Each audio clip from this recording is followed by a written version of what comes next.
What's up, guys? Welcome to Movie Emporium's Flashback Reviews, where we take movies from the past, break them down, and tell you what we think about them. As always, if you like what you see, remember to rate, subscribe, check out the YouTube channel, Facebook, and Twitter. Email nlapolo113@gmail.com if you have any questions. So it's a couple weeks before How to Train Your Dragon: The Hidden World. I'm looking forward to it. I'm going to get to see it early because they're doing early screenings of it.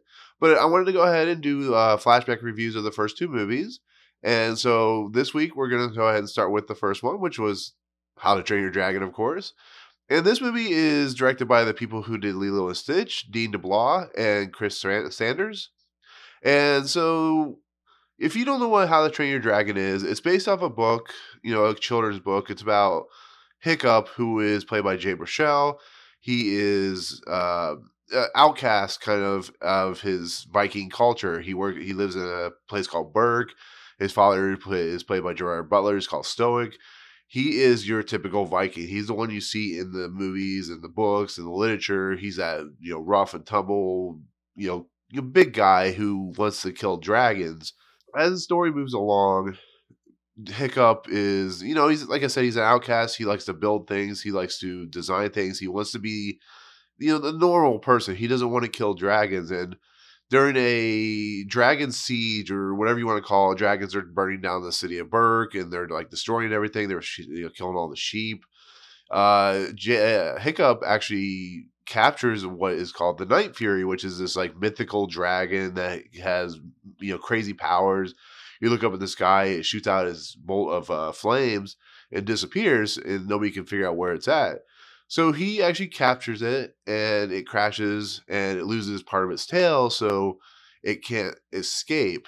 And so when he is, trying to figure out if he wants to kill it, he learns that dragons are in essence kind of like they're animals, but they're kind of like dogs in a way, or just pets, where they're just very misunderstood creatures, and they're actually more in line with something that just a protector, or something that just is feels special in that type of way. And so he just learns to like coexist with what calls the Night Fury. He calls it Toothless, and which is a funny name because he thinks it's toothless at the beginning, but it has teeth. But since Toothless has lost his part of his tail, he finds ways to create a way for the tail. He builds like half a tail, and he learns to fly with Toothless. He learns to become friends with Toothless. He learns how to make Toothless basically just a normal creature, and that's what these creatures are. And they're being manipulated by this big old fat dragon that's taking all the food, and it's that type of story. So we have other characters who are played by, America Ferrera, who plays the main love interest. Like, she's the only girl in the movie who is like kind of second to Hiccup's character. And then you have all the other kids that are played by, Jonah Hill, Christopher Mintz-Plasse, TJ Miller, Kristen Wiig. All these characters you see, they're trying to fight, take down dragons, they're training, all that good stuff. And when America Ferrera's character, when she learns that, Hiccup has a Night Fury, she at first is like scared. She's going to go tell the villagers. But then she learns that dragons are actually not bad creatures. And it's just an interesting take on the fact that these people misunderstand what a dragon is, or what it is in general. And that's the whole idea behind this movie, is the idea of the fact that creatures that you don't know all about could be something not what you expect. And that's the interesting idea behind it in general, is people who are different, characters who are different, creatures who are different, they have substance, they have value, they have, worth in a society of scared people. This movie plays well into the fact that stereotypes are not what you should be expecting. And it's just an amazing thing to see because, Hiccup and Toothless, they are both, one and the same, basically. They're both outcasts. They're one of a kind.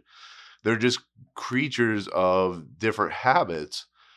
And it's just a beautiful thing. That's why this movie is so beautiful. It's a story that you've seen a billion times, the creature that's misunderstood. You have the people who, don't understand it, so they're afraid of it. And then they come to accept it in the end, and then they have to fight this beast and so on and so forth. And it's just a fascinating tale of just two people, two things coexisting in the end. And this movie's just that kind of movie. And it's beautiful and it's exciting and it's special and it's beautiful to look at and the animation's amazing. And when you come from a company like DreamWorks, who have only really done anything like Shrek, and I think Kung Fu Panda had come out, but then you had like Shark Tale, and you had all these weird movies that they had done. It's just I was not looking forward to this movie when I saw the trailers for it originally. I thought it was gonna be dumb. You had Jay Baruchel as the main character. You had all the characters from Apatow movies coming into this movie, and they're the voice actors. And this movie does something that I never expected. It becomes special. It becomes unique. It becomes just over the top, insane fun. And the animation is gorgeous, and the look of the dragons. There's shots in here that you can see live action that are just beautiful. When Toothless and when Hiccup are flying through the air, it's something to behold, amazing. And then like just how everything floats together, how all the cast floats together, how a character played, Stoic, who is Gerar Butler, who Gerar Butler is kind of a laughingstock a lot of times because he's in these really bad movies, but he plays such an amazing father figure who is misunderstanding of what his son is because he has this tradition. And it's fun to see Gerard Butler in a role that complements Jay Baruchel's character. And like I said, Jay Baruchel is perfect for this role, and he's perfect as the character that's misunderstood, and he's perfect for the character that Toothless is. And when they coexist at the end of the movie, it's heartwarming and it's breathtaking. And when they take down that giant dragon, it's just like it's so good. And then like I said, Dean DeBlois and Chris Sanders, they have created something special here. And it's going to relay in the next two movies, with How to Train Your Dragon 2 and eventually How to Train Your Dragon The Hidden World. But it's just a gorgeous movie. And then I can't not talk about John Powell's score, which is one of the best musical scores I've ever heard in a movie because it's a very Celtic themed score. It's a lot of wood instruments, a lot of, guitars, stuff like that. It's just a beautiful compliment. It really raises the voice of your soul when it's playing. It's just an amazing score, and I get tears every time I listen to it. Every time I watch the movie, it's fantastic. So it's highly recommended. It's one of my favorite anime movies of all time, and I can't wait to talk about How to Train Your Dragon 2 because that movie's even better. So, but there you go. That's gonna be my flashback review of How to Train Your Dragon. Like I said, I'm highly high on it because most of you should be because it's a great movie. But as always, if you like what you see, remember to rate, subscribe, check out the YouTube channel, Facebook, and Twitter. Email nlapola1138@gmail.com if you have any questions. So tell me what you think about How to Train Your Dragon. What's your favorite part? Mine is when they're flying through the air with Toothless and Hiccup. But otherwise, we'll see you guys in the next video.